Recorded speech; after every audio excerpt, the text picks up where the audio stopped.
Assalamu alaikum wa rahmatullahi wa barakatuh. Today, I want to focus on the concept of Tawheed Ar-Rububiyah. Last week, we were able to introduce ourselves to the concept of Tawheed in general, and we understood that the scholars have broken down the understanding of Tawheed into mainly three categories. The first one being of Ar-Rububiyah. That's what I want to try and look at in a more in-depth sense. Before anything, there was Allah subhanahu wa ta'ala. One of the names of Allah subhanahu wa ta'ala is Ya Awwal, and that means the first. So we understand that Allah subhanahu wa ta'ala is the cause, is the reason for everything to exist. Without His intervention, without His decision to create, none of this, anything that we know, would not have existed. So I want you to imagine this idea very, very clearly. I want you to imagine that before everything, this is millions and billions and trillions and billions and trillions and millions of years ago. Before everything, only Allah subhanahu wa ta'ala existed. And then He caused creation. He created everything. He created the universe. He created the galaxies. He created the planets. He created the stars, the sun and the moon and the earth and the solar system as we know it, and the sky, and the land, and water, the oceans, the trees, the plants, the animals, the insects, the reptiles, the mammals, the amphibians, everything that you know that exists, and everything that you don't, the malaika, the angels, the jinn, the shayateen, every single thing of creation, every created thing was a cause of Allah subhanahu wa ta'ala's decision to create. This is Rububiyah. This is what Tawheed Ar-Rububiyah means. It means that the Lordship, the kingship, the ownership, the true sovereign is only Allah subhanahu wa ta'ala. And this concept is a very, very important aspect of a Muslim's iman. As I said earlier, it is not only important that we believe that Allah subhanahu wa ta'ala exists, but it is extremely important that we believe in Allah subhanahu wa ta'ala in the correct manner in which He should be believed in.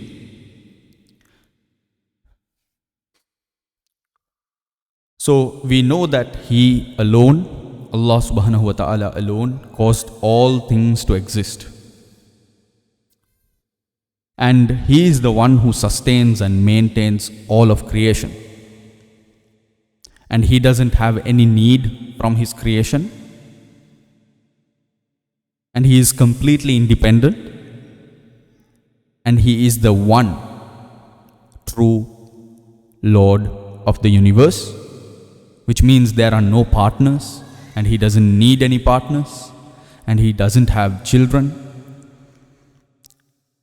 and He cannot be likened to any of His creations. There is nothing like Him. There is absolutely nothing like Him. وَلَمْ يَكُلْ لَهُ كُفُوًا أَحَدٌ. That there is nothing like Him. And He is the true Rabb of all of creation. This is the concept of Tawheed Ar-Rububiyah. Now, this aspect is something that has to be ingrained into every Muslim's life. Because humans, human beings, we are quite forgetful. We forget these things. If we forget to, or if we fail to remember something as important as this is going to cause a lot of issues in our lives.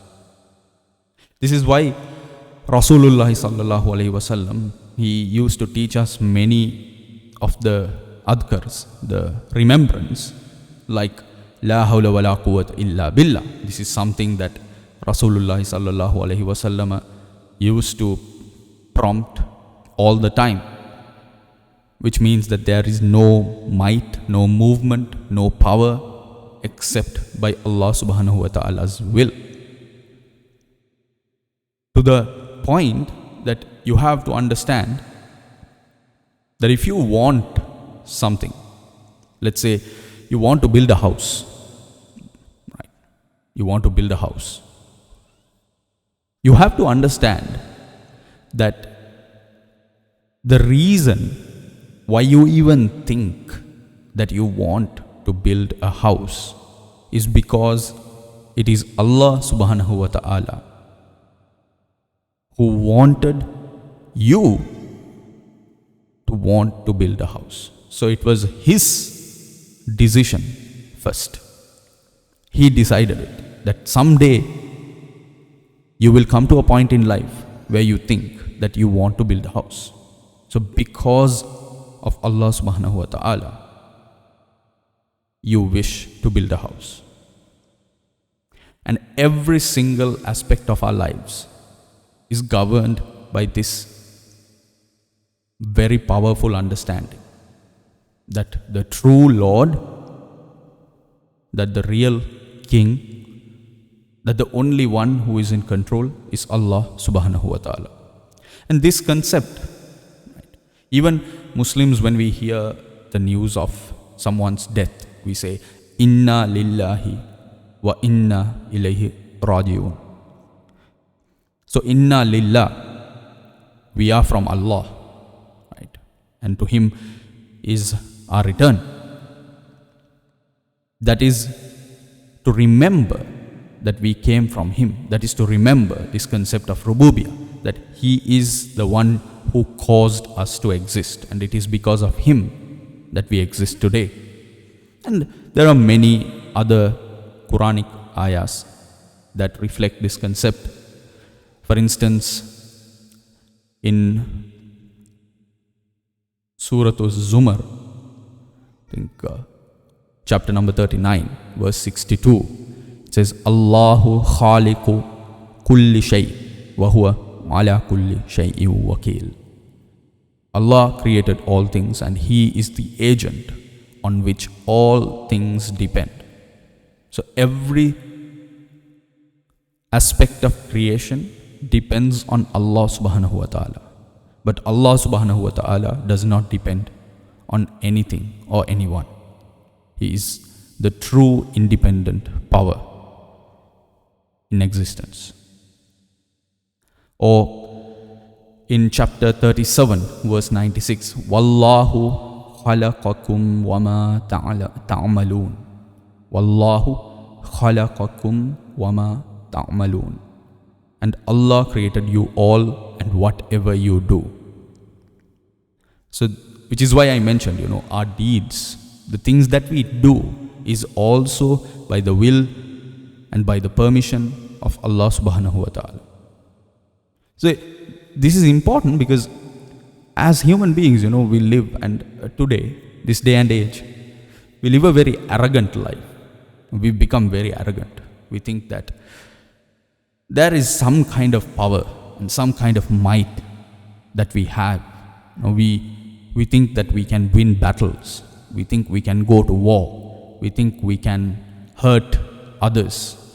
We think we can shout and yell and force people to do things. We think if we shout at our partners, or if we get angry and if we get mad, then we are the ones who are in control. We think that there is some kind of power within us that can cause other things, other animals, other human beings to listen to us, to bend to our will. And this is quite false.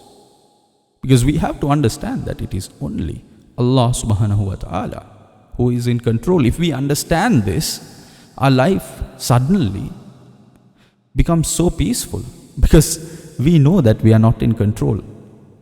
And in turn, we are able to manage our lives in a way that is in submission to Allah. But not only that, because we sometimes think, okay, so Allah is our Rabb, so we submit to Him. But in that submission, there is a huge aspect of not submitting to anyone or anything else.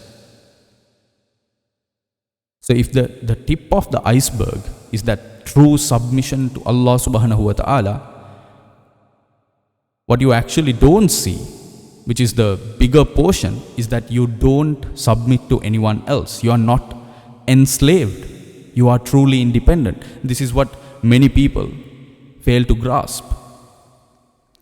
Personally, I would say that until I was able to understand the concept of Tawheed, I was a slave to many things. I was a slave to, at times, my desires. I was a slave to my job.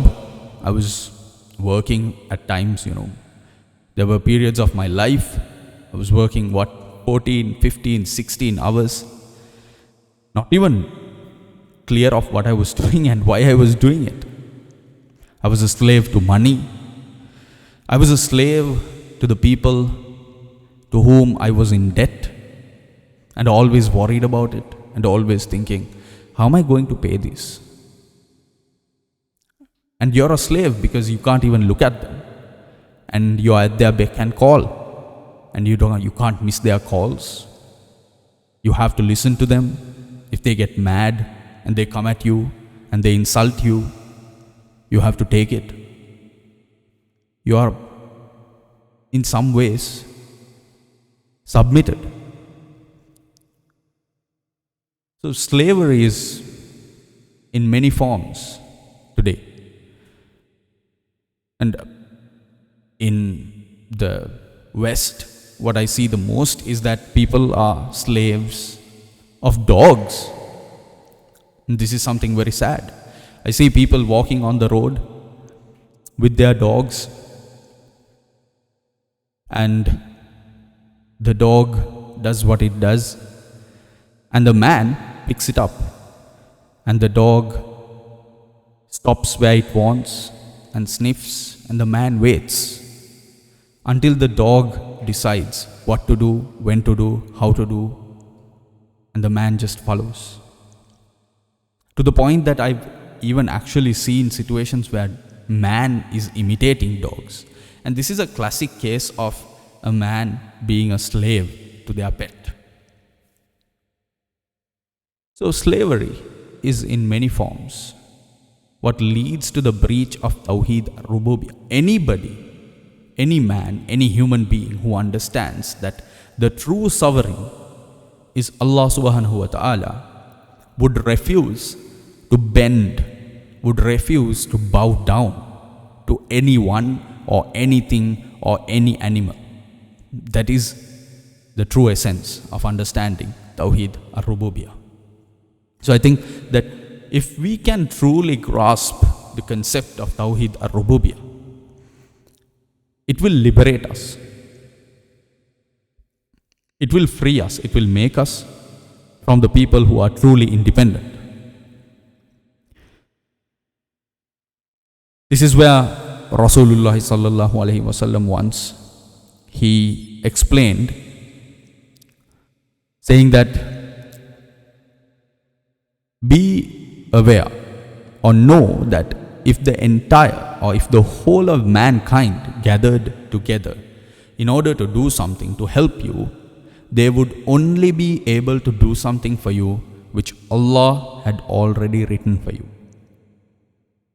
Likewise, if the entirety of mankind, if the whole of mankind gathered together to harm you, to hurt you, they would only be able to do something that Allah had already written to happen to you. This is a very profound hadith and understanding. And I think that if all of us can take a moment to reflect back on our personal lives, we will see this hadith to be a very significant hadith that has had a real impact in our lives, because I guarantee that every single one of you can relate to me at least one story that is in line with what this hadith means, where there were points in time where you felt that a lot of people were conspiring against you. They wanted to hurt you in some way, maybe financially, maybe physically. Many people, maybe in your family, maybe among your friends in school, college, university, at work. And then they were unable to do anything end of the day, despite all of that scheming and planning and envy and jealousy and hatred. Still, here you are, standing, and you're strong. Because no matter what they plotted, they were unable to hurt you or harm you. Why? Because it was not decreed by Allah subhanahu wa ta'ala. And only what Allah subhanahu wa ta'ala decrees happens. And I have many examples in my life that is quite synonymous with this idea. And the other way works too. Think about how many instances in your life where you wanted to influence something, you wanted to change the outcome of something, you wanted to change what your partner did, or you wanted to influence what your child did. Your child wanted to go somewhere, and you didn't want that to happen. So you conspired. You conspired with your cousins, you conspired with your brothers and sisters, you conspired with your other family members. You spoke to the friends of your child to try to convince your child to listen. And yet, still, your child did what the child wanted to do. Despite all of your plotting, despite all of the strength and might you thought that you had. Why? Because Allah subhanahu wa ta'ala had decreed that to happen.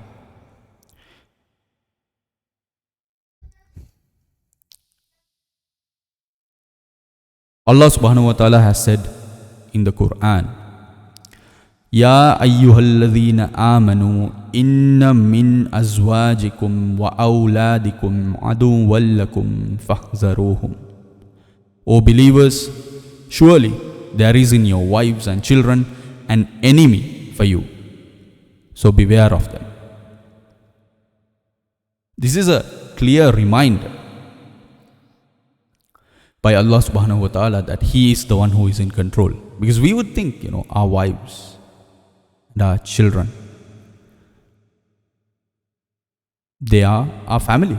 How can they cause pain and hurt to us? We would generally think that.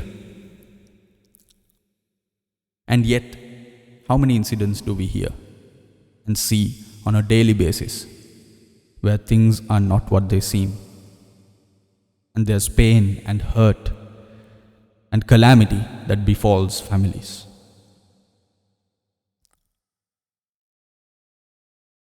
This is a reminder that within the good things of this life, there are severe tests, and that one should be careful.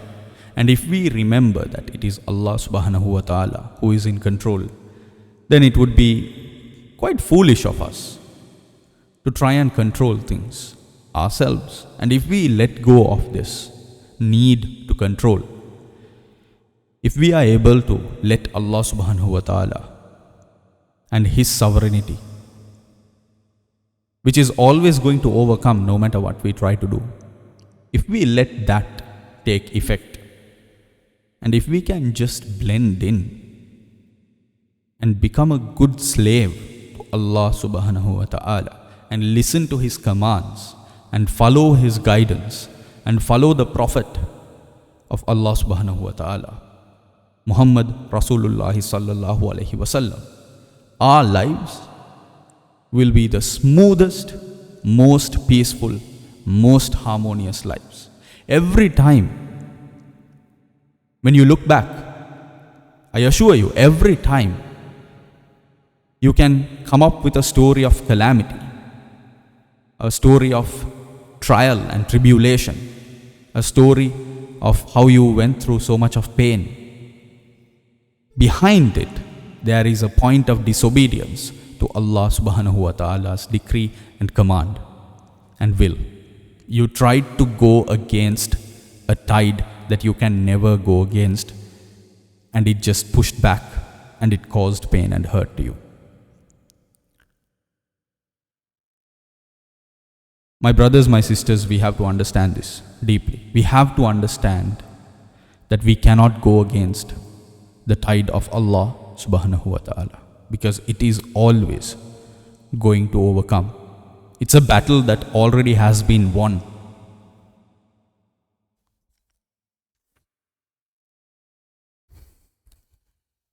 This is why Allah subhanahu wa ta'ala, He says, وَعَسَىٰ أَن تَكْرَهُوا شَيْئًا وَهُوَ خَيْرٌ لَكُمْ وَعَسَىٰ أَن تُحِبُّوا شَيْئًا وَهُوَ شَرٌّ لَكُمْ وَاللَّهُ يَعْلَمُ وَأَنْتُمْ لَا تَعْلَمُونَ. It is possible that you dislike something which is really good for you, or like something which is really bad for you. But Allah is the one who knows what is best for you, and you do not know what that is.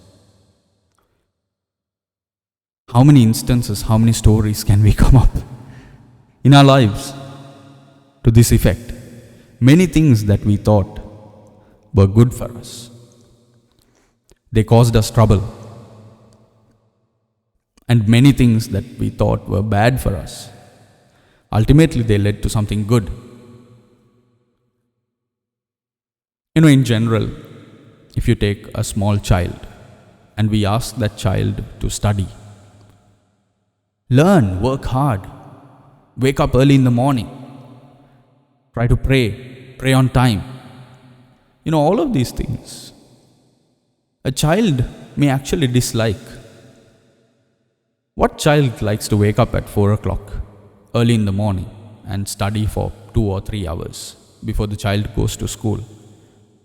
But I remember when I was a little kid, my mother, she used to make me do this, especially when some major exams were near. And I used to absolutely hate it. I disliked it. I hated it. And yet I had no option, because my mother, she would somehow make sure that I wake up.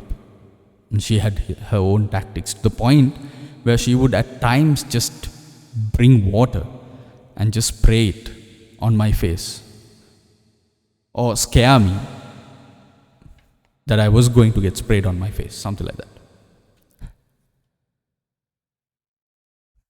But when the outcome, when the exam results came, I couldn't be happier about what happened. I couldn't be happier about the fact that I did something that I disliked so much, and I knew in my heart that I only managed to get good results because of my mother's efforts to make me do something that I didn't like. Allah subhanahu wa ta'ala, He says, وَعَسَىٰ أَن تَكْرَهُوا شَيْئًا وَهُوَ خَيْرٌ لَكُمْ. It is possible that you dislike something which is really good for you. It is so sad when you look at modern world. And I know that, especially my native country, there is the huge issue of just spontaneous divorces. People deciding very impulsively to break up their marriages.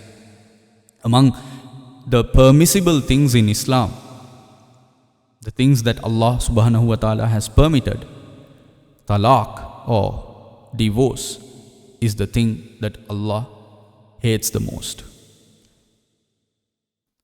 So he has permitted it, but he dislikes it, which means that we should understand that it is a last resort. Not even just last, it is an ultimately last resort. But how many people don't take that into account? And they come across something that they dislike among their partners. And the first moment this happens, they decide, this is not working. This is done. Let's separate. Let's divorce each other. How many incidents like this keep happening? But if someone who understands what Allah subhanahu wa ta'ala has says in the Holy Quran, he knows that in something that he may dislike, there may be many outcomes that he will ultimately get benefits from. And we know many incidents, many such incidents, where people come and tell us, or people share stories of patience and perseverance, and they say, at the time I thought that this was bad for me. At the time I thought it was not good. But I decided I was just going to keep at it. I was going to keep trying. And 10 years later, I know that that was the best decision that I took in my life. But if we can actually live this way by attributing sovereignty and governance and lordship to Allah subhanahu wa ta'ala, that is where a truly peaceful life can be achieved.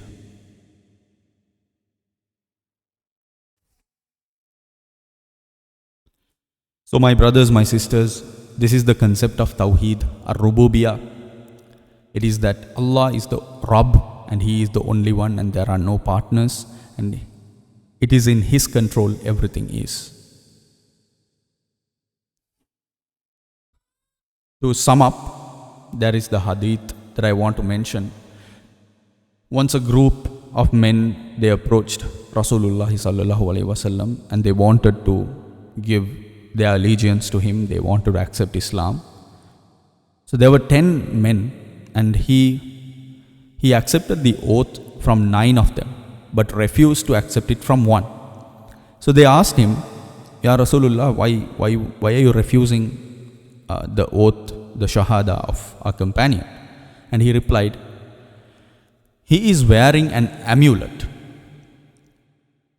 An amulet is a protecting charm. I think he was wearing it on his arm. And this was not something that anybody could see. It was inside the man's cloak. So Rasulullah sallallahu alaihi wasallam, he did not see it. It is the wahi of Allah subhanahu wa ta'ala that informed him of this. So when he said this, the man who was wearing the amulet, he put his hand in his cloak and he pulled the amulet off. And he broke it. And then made the oath. And then Rasulullah sallallahu alaihi wasallam, he said, whoever wears an amulet has committed shirk. And that is assigning partners. If you wear a protective charm, if you wear some kind of amulet, some kind of charm, some kind of ring, anything to which you have attributed power, thinking that it can protect you, my brothers, my sisters, take it off. Because it has no power. It has no might to do anything.